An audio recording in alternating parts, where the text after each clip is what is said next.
Good morning guys. Magluto po tayo ngayon guys ng tinulang alimasag at saka may konti ring isda. Ito po yung nahuli ni King kagabi guys.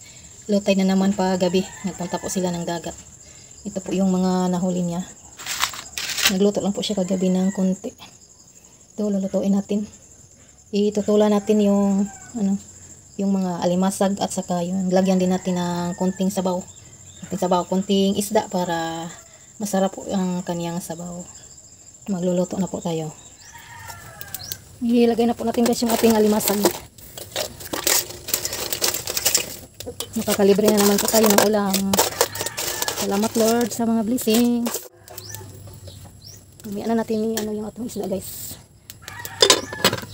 Ilagay na din po natin ang ating isda guys. Ang ating konting isda. Lalong sumasarap ang ating tinulang alimasag.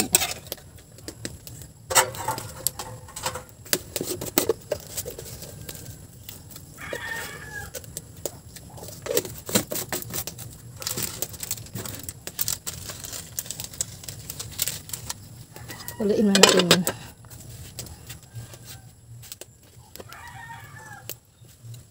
Luto na po itong ating guys, tinulang alimasag na may isda. Tikman natin yung timpla. Okay na ba? Okay na po yung timpla. Hanguin na natin. Ready na po ito sa ating almusal. Agahan pala, agahan.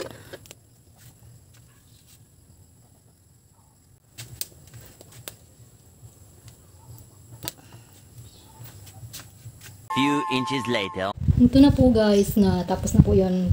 Natapos na po ang pagkisame dito sa sala. Guys na.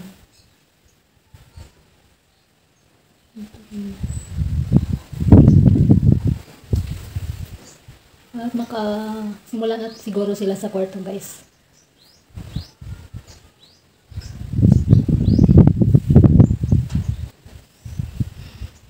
Ito po muna yung forma ng ating sala ngayon.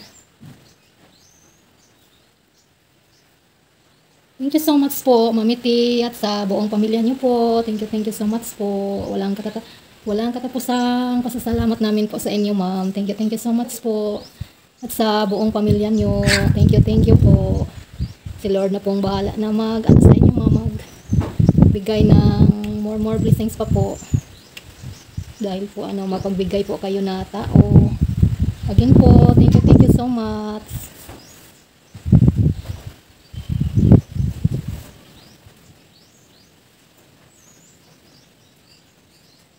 Magawa po tayo guys ng panghalo ng pagkain ng ating inahing baboy. Katawan ng saging.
Step na tayo guys.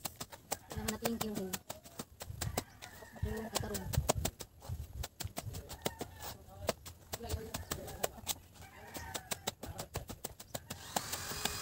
Wala look, manang eh. Papasan ang katarong pagkain.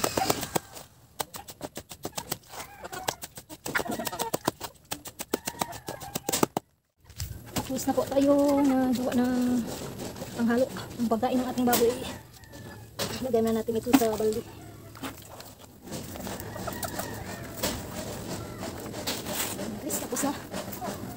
Tap muna tayo sa ating palayan. Bitay muna natin ito guys. Bitay na dito sa lamisan. Bitay muna natin. A few moments later.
Tapos na po natin natanggalan ng mga damo ang ating alugbati guys.